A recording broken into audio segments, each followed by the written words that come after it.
भाजपात कलंबित सरपंच, उपसरपंच यांच्यासह सदस्यांनी प्रवेश केला। ठाकरे शिवसेनेला हा मोठा धक्का मानला जातो आहे। या पार्श्वभूमीवर जिल्हा बँक अध्यक्ष मनीष दळवी काय म्हणाले पाहूया।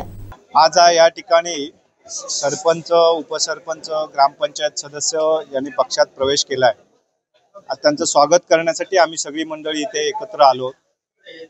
या जिल्ह्यामध्ये आदरणीय नारायणराव राणे साहेब असतील, आदरणीय चव्हाण साहेब असतील, आदरणीय पालकमंत्री नितेशजी राणे साहेब असतील, यांच्या माध्यमातून जी विकास कामं होत आहेत, आताच जो शेतकऱ्यांनी इथे स्वतःहून उभं राहून जो आभार व्यक्त केले, की आज पालकमंत्री महोदयांनी सातत्याने जवळजवळ 5 वेळा त्या ठिकाणी मंत्रालयामध्ये बैठका घेतल्या, इथे जिल्हा स्तरावर बैठका घेतल्या, संबंधित पीक विमा कंपनीवर काही कारवाई करण्याची भूमिका घेतली आणि त्या माध्यमातून आज पीक विमा कंपनीला दिवाळीच्या आदल्या दिवशी सगळ्याच शेतकऱ्यांच्या खात्यावर आज पीक विम्याची रक्कम जमा करणं भाग पडलं। त्याचं कारणच असं आहे की या नेतृत्वाने या जिल्ह्यातल्या जनतेच्या सेवेसाठी स्वतःला वाहून घेतलेलं आहे।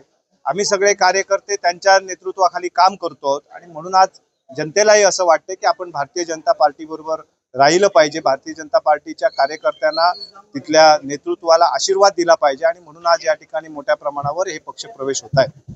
खरं म्हणजे जिल्हा परिषदेच्या निवडणुका असतील, पंचायत समितीच्या निवडणुका असतील, त्या मित्रपक्षांबरोबर मैत्रीपूर्ण लढत लढण्याची भूमिका या ठिकाणी भारतीय जनता पार्टीच्या नेतृत्वाने घेतलेली आहे आणि म्हणून आज या सगळ्याच्या माध्यमातून इथल्या कार्यकर्त्याला निवडणुकीला सामोरं जाण्याची संधी मिळावी, इथल्या मतदाराला भारतीय जनता पार्टीला मतदान करण्याची संधी मिळावी, या दृष्टिकोनातून घेतलेला हा निर्णय आहे।